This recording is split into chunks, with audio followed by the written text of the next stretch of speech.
Hey everyone, my name's Calvin and welcome to my Procreate watercolor tutorial. In this video I'm going to show you how to paint a watercolor watermelon slice like this one. And I'll put links to all the brushes and textures I use in the description of this video. So the first thing I'll do is open up a new blank watercolor texture document.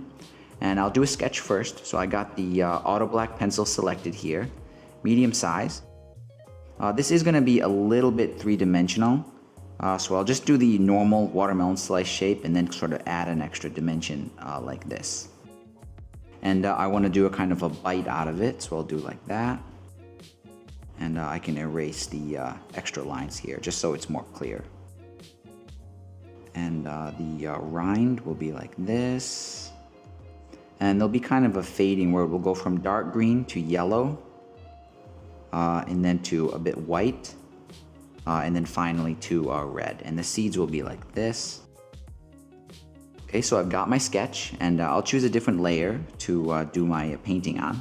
I think I'll use the abstract round brush, and I'll choose a sort of dark green color first, just for the rind. And the watermelon has this sort of gradient going on, so after I do the dark green, I'll push it a little bit to yellow and choose a lighter color and do that. Now I'll grab the watermelon color, which is basically almost a salmon color actually. So same brush, abstract round, and I'll just throw some color on that. And I'm varying my pressure a lot, like pushing hard and pushing soft, because I want to create these hard edges in there, like there. And for the side of it, I'm going to do just a tiny bit of a lighter version of the same color, just like that. And then I'll do inside the bite area. And then towards the top of the bite, I'll darken it, as if there's kind of a shadowy area in there. And then back up here, I'll go back and choose that same color again, and just do that edge like that. Okay, that's pretty good. I just want to clean up this with the eraser a little bit.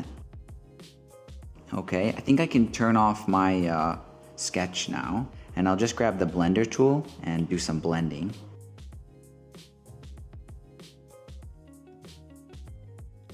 And as I do this, I'm going to do this kind of wiggling brush stroke, just so it looks more, I don't know, watery. Okay, that's pretty good. Up here, I'll do it a little bit carefully. And then where the bite is, I'll just kind of, just roughly blend it. Okay, and I want to straighten out this edge here with the eraser. But I don't want to make it perfect. That's the downside with the iPad, is you can get carried away, making everything like way too perfect, and it doesn't look like watercolor anymore. So this edge here, I want to bring it out, so I'll just use the selection tool and go like this, and I'll lighten that, like that, and I'll grab my blender tool and just sort of fade that ragged edge. There we go.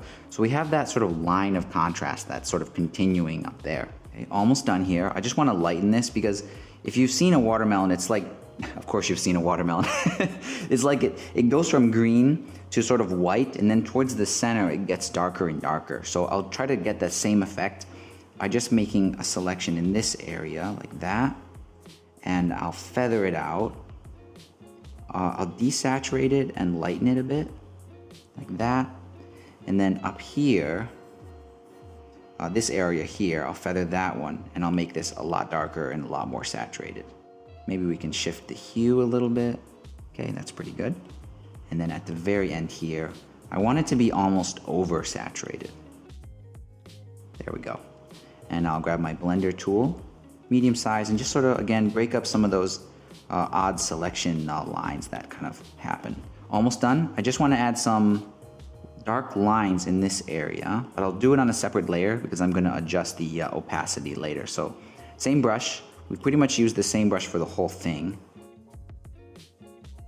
And I'll set that to multiply, and I'll make it super light, just so it's barely there. And then one more layer on top of that, and I'll do the seeds. And the watermelon seeds are sort of teardrop shaped, and I'll just do them randomly like this.